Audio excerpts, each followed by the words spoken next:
Ana Valencia.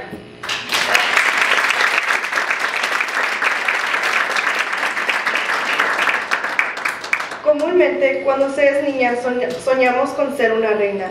Nuestra siguiente invitada ha logrado más que una corona. Nacida en el estado de Michoacán, México, y criada en California, ella ha llevado su cultura orgullosamente en su trayectoria. Ella completó su bachillerato en comunicaciones y una concentración en periodismo en la Universidad de Santa Clara. Actualmente se desempeña como directora del programa de adolescentes en la institución YMCA en Palo Alto. Además de su trabajo con los jóvenes, ella también promueve la importancia de la buena alimentación y ejercicio para una vida saludable entre nuestra comunidad latina. Recibámosla con una cordial bienvenida a nuestra distinguida invitada, Miss California Latina 2011, Ana Valencia.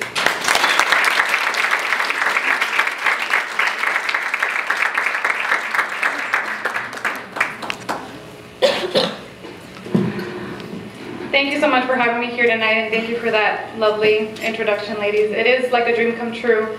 I did always dream of becoming a princess, and here I am today. It's still kind of unbelievable. So, thank you. So I'm very flattered to be here today. And more than sharing, a pretty crown and a sparkly sash with you today, I'd love to share my story and hopefully inspire you to do some of the same things that I've accomplished, whether that's becoming a princess someday or becoming a businesswoman or lawyer, whatever it is that your dreams are. I was born in Mexico, as the girls were telling you. I came here at the young age of 5, and that was actually a very traumatic event for me. Even though I was so young, I knew that I was leaving behind my best friend from across the street, some really amazing people in my neighborhood. I was very connected to my culture. But I knew that my parents were doing it with good reason, so when I came to California, I really tried to embrace my new home, the language, and I started kindergarten, and I think that just made it all better for me. I loved school, I loved making my new friends, and I quickly kind of adapted to the culture of everything. I quickly began translating for my parents and understanding that I was really becoming an important figure for the family. So again, one of the things that I really looked forward to growing up was my education. So come around high school, I knew that I really wanted to work with my community.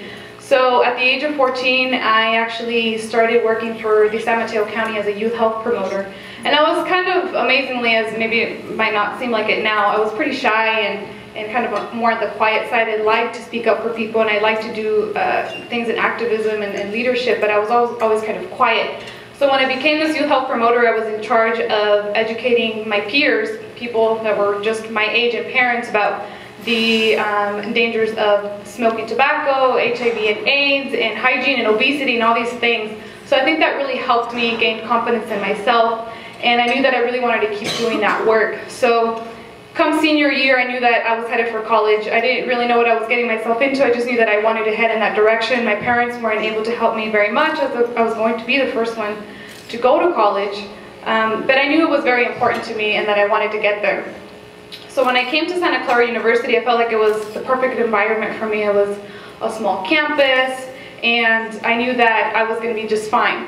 Which it was. It was a wonderful experience, but one of the things that really helped me break out of my shell was an event that happened in January of 2007, where we had a lot of attention brought to our school, kind of for a negative thing, but something good came out of it for sure. Nowadays, and I'm sure they're still popular, I've been out of college for a few years now, but there are themed parties that take place, and at our particular campus there was a themed party called South of the Border, and it was focused around dressing like south of the border. Cool, everything sounded great. And then there were pictures the next morning of students that went dressed as janitors, gardeners, pregnant women, and female gangsters, cholas, right? These kids were, I don't know where they got that from, because you know that it's been many years since stuff like that happened, but these are what these kids and students pictured this theme to be. So I was pretty disappointed. I was very upset. And sure enough, the next day, that was the talk of campus, right? And all of our classes, our teachers were all talking about it. And for the first time, I was just like, I have something to say, you know? And I just expressed my disappointment more than anything with all these stereotypes being present on campus. And I kind of took it up a little bit more than that, and I made a phone call to Univision, and I said, we need your support, we need your help, we need to get this out there, we need to create awareness.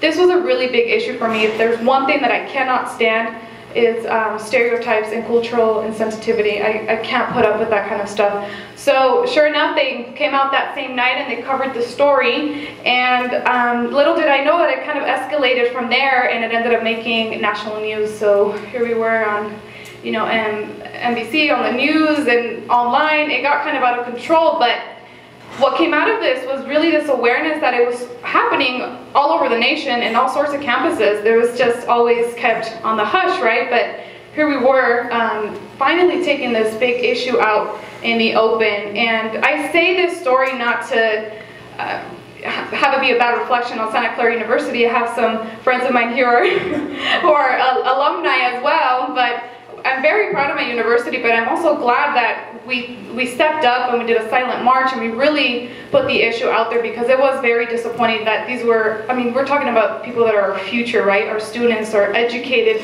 college students having these types of parties, and the young man that hosted the party was half Mexican, so it was just even more disappointing to know that, you know, it was okay with him.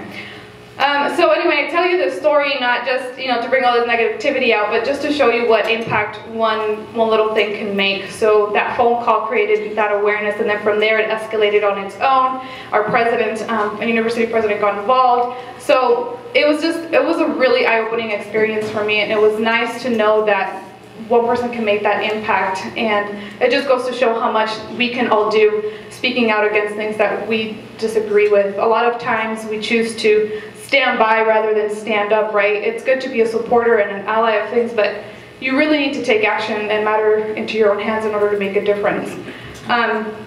So anyway, after college and the university experience and all of that, I became very involved again with my community now that I had more time. I took up a position with the Palo Alto YMCA, and there I'm the teen outreach director for them. And amazingly, a lot of people don't believe me, but they actually do have a very underserved and underprivileged area. So I work with primarily Hispanic middle school through high school students, just motivating them, inspiring them, having a safe haven for them. I run a teen center there, and just trying to really get them motivated about college and education. And we're dealing with a lot of things like cyberbullying, right? Things like Facebook and YouTube and all these things. That's their new tool of communication. So just, you know, trying to create awareness for them as well.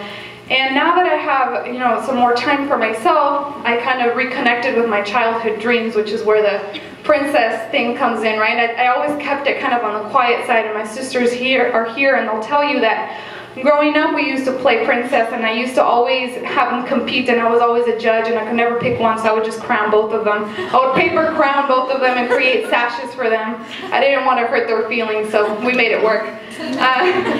So anyway, when I decided that I really wanted to become involved in pageantry, I did my research. If there's a piece of advice that I can offer you ladies, is to do your research, educate yourself on what organizations you're going to be involving yourself with. So when I came across the Miss California Latina organization, I read their purpose and their mission. I was like, I'm sold. It was basically to empower Latin women and to help them give back to the community and just help them on a personal level more than, you know, just being this pretty face.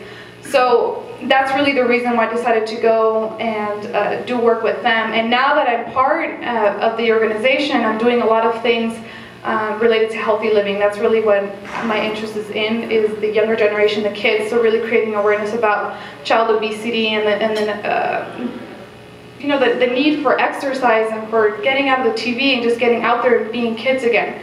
So that's really the platform that I've adopted. And along with that, I have, you know, on the pageant side, I'm training for a national competition in May that's going to take place in Cancun, which is really wonderful because I'll be going back to the homeland.